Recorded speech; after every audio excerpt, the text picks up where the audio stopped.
నేను తరచూ ఒక విషయం చూస్తుంటాను, మీరు మరోలా అనుకోకండి, మీకు ప్రయోజనకరమైన విషయం కాబట్టి నేను చెప్తాను.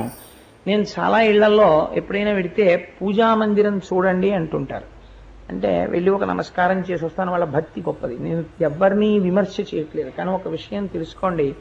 నేను తరచూ ఇళ్లలో చూస్తూ ఉంటాను, ఒక మెట్లు లాంటివి ఒకటో రెండో కడతారు.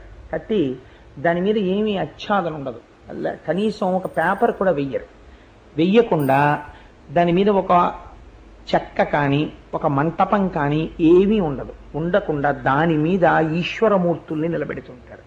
దానితో పాటు శంఖము మొదలైనవి కూడా పెట్టేస్తుంటారు.